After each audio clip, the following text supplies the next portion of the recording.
کہ اللہ تعالیٰ فرماتا ہے کہ تمہیں خواہشات کی لذتوں نے دیوانہ بنایا ہوا ہے، تمہیں دنیا کی لذتوں نے دیوانہ بنایا ہوا ہے، اور ان دنیا کی لذتوں میں سب سے پہلے عورت ہے، اور اس میں کوئی شک نہیں ہے کہ اس دنیا کی سب سے خوبصورت چیز عورت ہے۔ اور ایک آپ کو اپنا تجزیہ بتاؤں کہ دنیا پھری اور پھر کبھی جنگل، کبھی عرش، کبھی فرش، میں جو شعر پڑھا کرتا ہوں، کبھی عرش پر، کبھی فرش پر، کبھی ان کے در، کبھی در بدر، کبھی عاشقی تیرا شکریہ میں کہاں کہاں سے گزر گیا۔ دنیا میں انسان کے علاوہ جتنے نر ہیں وہ بہت خوبصورت اور مادی انتہائی تھکی ہوئی، چوڑی۔ مور دیکھا ہے؟ مور نر دیکھا ہے؟ کیا اس کے پر، کیا اس کی شان، کیا اس کا حسن، اور مور نہیں ویکھی مری ہوئی چوئی دی طرح۔ گھوڑے کو دیکھو، میرے والد صاحب گھوڑے رکھا کرتے تھے، تو ہم چھوٹے چھوٹے ہوتے تھے تو جو نر گھوڑے ہوتے تھے ایسے ان کا سر اٹھتا، اور گھوڑیاں ہی کرتی ہوتی تو ساری، حتیٰ کہ چوہا بھی سونا ہوتا ہے، چوئی نر۔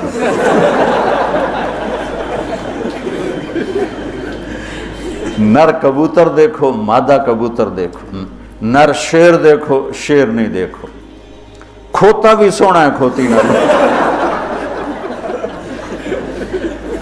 یہ میرا ایک تجزیہ ہے کہ انسان کے سوا جتنی مخلوق جاندار، اس میں نر خوبصورت ہے، مادہ اس کے مقابلے میں بالکل ماٹھی، اور انسانوں میں اس کے برعکس ہے، اس میں مادہ خوبصورت ہے، نر اس کے مقابلے میں نوکر ہی لگتا ہے بیچارہ۔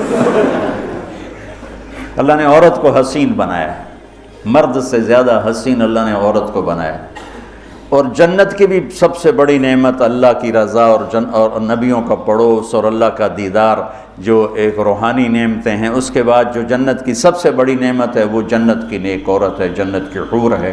اسی سے بابا آدم علیہ السلام جو جنت میں اداس پھرتے تھے، جب ماں جی آئے تو ٹھر پائے آدم علیہ السلام، خوش ہو گئے، واہ واہ جوڑی بن گئے، جوٹی دار آ گیا۔ اور یہ بات تو آپ سب کو معلوم ہے کہ اللہ نے یوسف علیہ السلام کو سب سے حسین بنایا، لیکن یہ بات کم معلوم ہے کہ عورتوں میں سب سے حسین اللہ نے حوا کو بنایا، جیسے حوا۔ آج تک کوئی عورت ایسی خوبصورت نہیں پیدا کی گئی جیسے اللہ تعالیٰ نے حضرت حوا کو پیدا کی۔ تو انسانی لذتوں میں سب سے بڑی لذت، سب سے بڑی خواہش وہ اللہ نے عورت، نیک عورت دنیا کی سب سے بڑی نعمت ہے۔ الدنیا کلھا متاع وخیر متاعها المرأة الصالحہ، دنیا چند روزہ ساز و سامان ہے، اور اس میں سب سے اعلیٰ درجے کا ساز و سامان نیک عورت ہے، نیک عورت، جس سے زندگی کی رونق ہے، جس سے زندگی میں حسن ہے، جس سے زندگی میں جمال ہے۔ عربوں میں دستور تھا مار پٹائی کا، تو جب مدینہ میں ایک ریاست قائم ہو گئی تو عورتوں نے آ کے شکایت کی ہمارے خامد ہمیں مارتے ہیں، تو آپ نے ممبر پر کھڑے ہو کر غضبناک انداز میں کہا، جو عورتوں پہ ہاتھ اٹھاتے ہیں ان میں کوئی انسانیت نہیں۔ اس قدر شدید ڈانٹ پلائی، جو عورت پہ ہاتھ اٹھاتا ہے اس میں کوئی انسانیت نہیں، لا خیر فیہم، کوئی انسانیت نہیں ان۔ اور آپ نے فرمایا کہ خیرکم خیرکم لأہلہ، سب سے اعلیٰ درجے کا مسلمان وہ ہے جو بیوی کے ساتھ اچھا سلوک کرتا ہو۔ اور پھر فرمایا، اور میں اپنی بیوی کے ساتھ تم سب میں سب سے زیادہ اچھا سلوک کرتا ہوں۔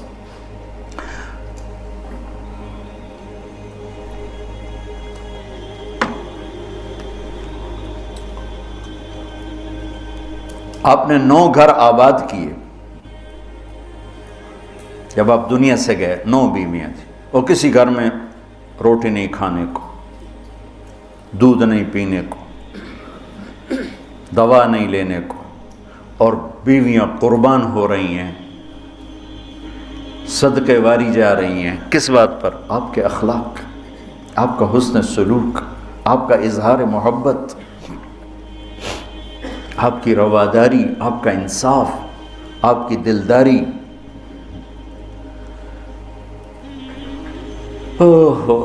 تو اللہ تعالیٰ کہہ رہا ہے تمہیں بڑی اچھی لگتی ہیں عورتیں، پھر آگے نمبر 2 اولاد، پھر سونے چاندی کے ڈھیر، پھر بڑے خوبصورت گھوڑے، پھر جانور، پھر کھیتیاں. پھر اللہ کہتا ہے یہ تو دنیا کا تھوڑا سا ساز و سامان ہے، اللہ کے پاس بہت خوبصورت ٹھکانہ ہے. پہلے دنیا کا بتایا.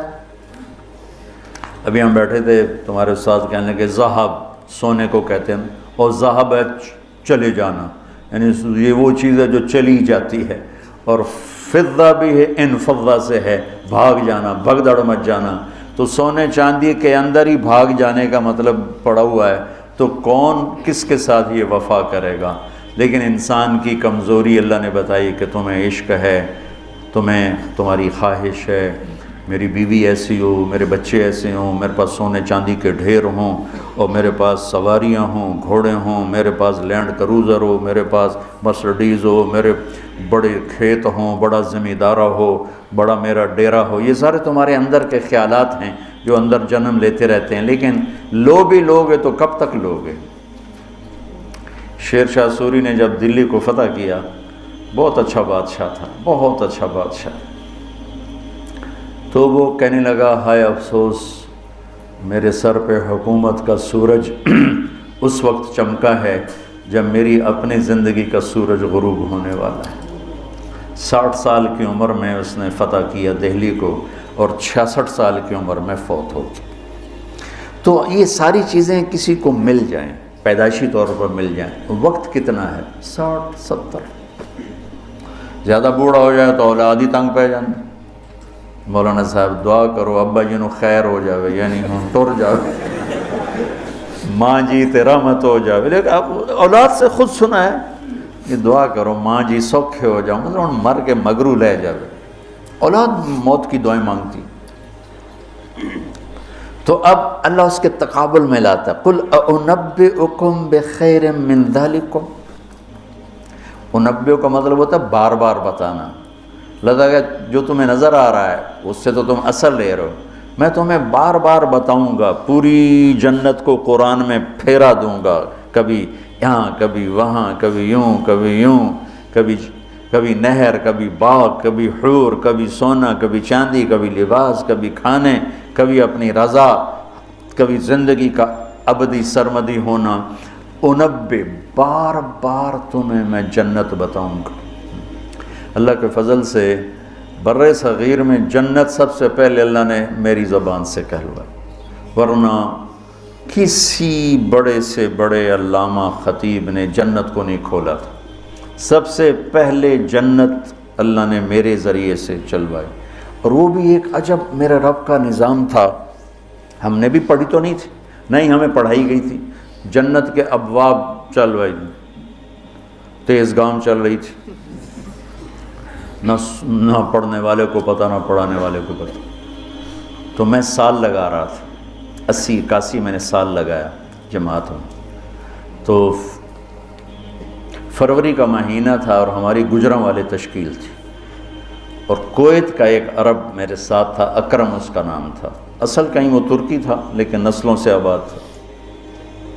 تو مجھ سے ایک دن کہنے لگا تو نے حادی الارواح الی بلاد الافراح یہ پڑھی ہے؟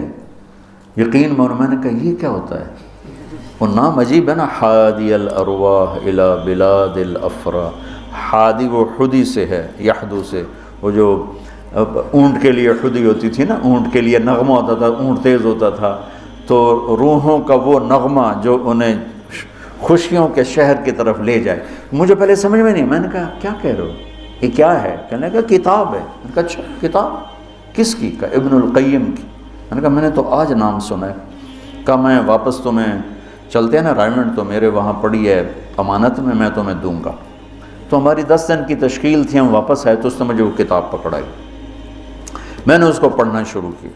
سب سے پہلے میرے رونگٹے کھڑے ہوئے کہ یا اللہ اتنا بڑا تیرا مہمان خانہ، اور ہمیں سوائے لفظ جنت کے علاوہ معلوم ہی نہیں کہ وہ کیا دولت ہے، کیا خزانہ ہے. تو کس طرح ہم دنیا سے بے رغبت ہوں گے، کیسے غلط عورتوں کے پھندوں سے بچیں گے، کیسے دنیا کی چمک دمک سے ہم بچیں گے جب تک ہمارے سامنے جنت کی رونق نہ ہو، جنت ایک نوجوان کہنے لگا اللہ حوروں کا لالچ کیوں دیتا ہے؟ میں نے کہا زنا کو روکنے کے لیے کہ لوگ شادی کر کے بھی زنا نہیں چھوڑتے ہیں۔ تو اللہ تعالیٰ نے کہا پاک دامن ہو جا، میں نے تیرے لیے جنت کی خوبصورت لڑکیاں تیار کر کے رکھی ہیں، وَزَوَّجْنَاهُمْ بِحُورٍ عِينٍ، اور ہم خود تمہارا نکاح کریں گے جنت کے حوروں کے ساتھ۔ اللہ نکاح پڑھے گا، سبحان اللہ۔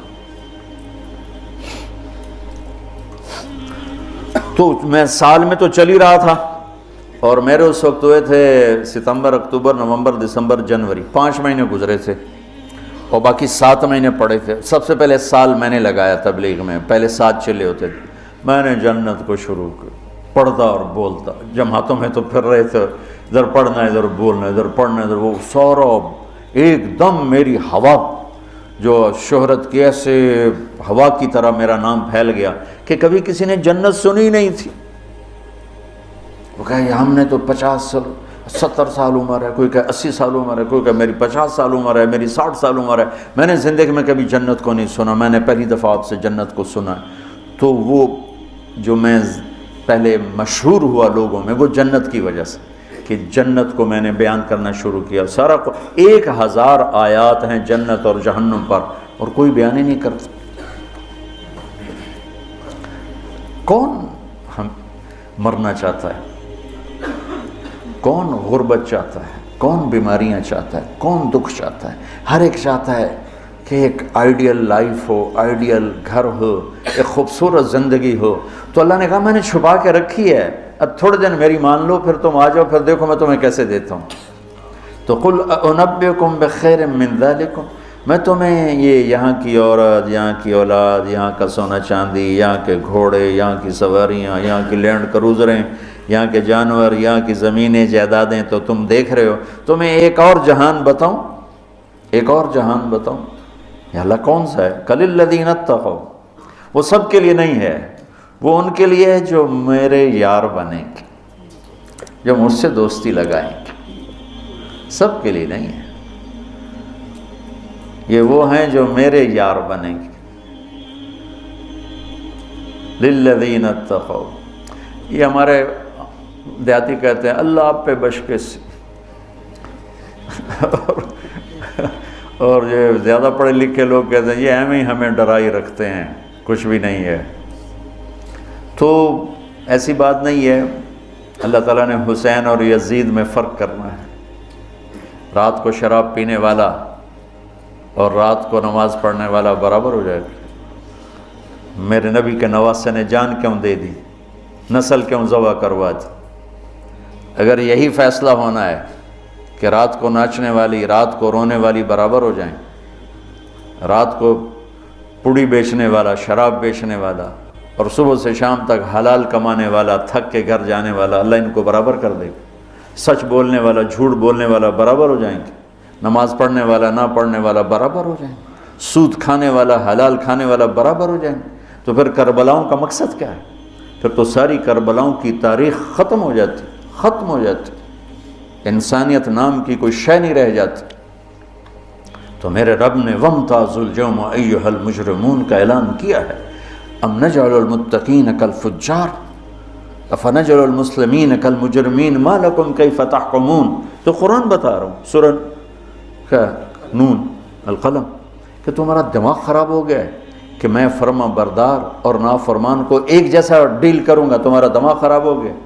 ایک آدمی رات کو زنا کر رہا ہے، ایک مصلی پہ بیٹھا رو رہا ہے، ان دونوں کو اللہ برابر کر دے گا؟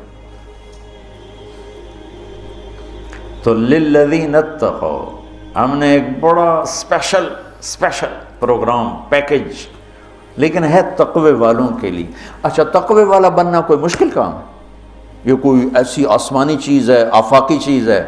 قرآن کا پہلا صفحہ دیکھو، کتنا آسان کام ہے تقوی والا بننا۔ ہدی للمتقین، یہ ہدایت ہے تقوی والوں کے لیے۔ کون ہوتے ہیں؟ الذین یؤمنون بالغیب، جو غیب پہ ایمان لاتے ہیں۔ تو ہم سب غیب پہ ایمان لائے ہوئے ہیں نا۔ ویقیمون الصلاۃ، اور نماز پڑھتے ہیں۔ تو ہم نماز پڑھتے ہیں نا۔ ومما رزقناہم ینفقون، جو ہم نے دیا ہے اس میں سے خرچ کرتے ہیں۔ تو کوئی خرچ کرتے تو ہوگے نا، مولوی ہوتا تو بخیل ہے تو چلو کوئی تھوڑا بہت تو خرچ کرتے ہوگے نا۔ والذین یؤمنون بما انزل الیک، جو قرآن پہ ایمان لائے، وما انزل من قبلک، جو تورات زبور انجیل پہ ایمان لائے، بتاؤ اس میں سے کون سی مشکل ہے؟ ایمان لانے میں پھر ساری شرطیں آ جائیں گی نا۔ یہ کہا جا سکتا ہے یہ کیسا تقوی ہے، روزے کا ذکر ہی نہیں، زکوٰۃ کا ذکر ہی نہیں، حج کا ذکر ہی نہیں، تو والذین یؤمنون بما انزل الیک، جو قرآن پہ ایمان لائے تو زکوٰۃ بھی دینی پڑے گی، حج بھی کرنا پڑے گا، سچ بھی بولنا پڑے گا، جھوٹ بھی چھوڑنا ہوگا، حرام بھی چھوڑنا ہوگا، وہ تو سارا اس میں آ گیا۔ تو للذین اتقوا، تقوی والا کوئی آفاقی ہو، تسی تو جو بڑے تقوی والے ہو، ارے بھائی ہر مسلمان بڑی آسانی سے تقوی والا بن سکتا ہے، چند تو چیزیں ہیں، کر لو تو تقوی آ جائے گا۔ چلو ٹائم ختم ہو گیا، پھر جنت کل بتائیں گے۔ اللہم لک الحمد کما انت اہلہ، فصلی علی محمد کما انت اہلہ، وفعل بنا ما انت اہلہ، انک اہل التقوی و اہل المغفرہ۔ میرے مولا یہ تیرا گھر جو تو نے بنایا ہے، سجایا ہے، ہمارے بھی نصیب فرما دے، اور یا اللہ تو نے جو اس دنیا میں شیطان کے پھندے بتائے ہیں، ہمیں ان پھندوں سے نجات عطا فرما۔ ہم بڑے کمزور ایمان والے ہیں میرے آقا، ہماری اتنی طاقت نہیں کہ شیطان سے لڑ سکیں، ٹکر لے سکیں، تو اپنے حبیب کے صدقے ہمیں شیطانی پھندوں سے بچا، اور ہمیں اپنا بنا، تقوی والا بنا، زہد والا بنا، انابت والا بنا۔ ان سارے بچوں کو ہمارے لیے زاد راہ بنا، سرمایہ آخرت بنا، اور انہیں ہادی و مہدی بنا، اور ہمارے سارے اداروں کو قبول فرما، ہماری ضرورتوں کو اپنے غیب سے پورا فرما، اور جتنے لوگوں نے، بندوں نے، بندیوں نے، مردوں نے، عورتوں نے ہمارے ساتھ ہاتھ اٹھائے ہوئے ہیں، ان سب کی جھولیوں کو بھر دے میرے مولا۔ سب کے دکھڑے ہیں، سب کے شکوے ہیں، سب کے پریشانیاں ہیں، اپنے فضل و کرم سے ان مبارک راتوں کی طفیل سب کی جھولیوں کو بھر دے میرے آقا، سب کو خوشیاں دے دے، غم ان کے سمیٹ لے، خوشیاں ان کے گھروں میں بھر دے، ڈال دے۔ یا اللہ جس کے جو مسائل ہیں، کوئی معاشی مسائل ہیں، کوئی بیوی کو مسائل ہیں، کوئی خامد کے مسائل ہیں، کوئی اولاد کے ہیں، کوئی اپنے رشتوں ناتوں کے ہیں، کوئی کاروباری ہیں، سارے مسائل حل فرما دے، اور ہمیں یا اللہ آسانی والی، عافیت والی زندگی دے، اور آسانی والی واپسی مقدر فرما، ایمان کے ساتھ، اپنی رضا کے ساتھ، برحمت۔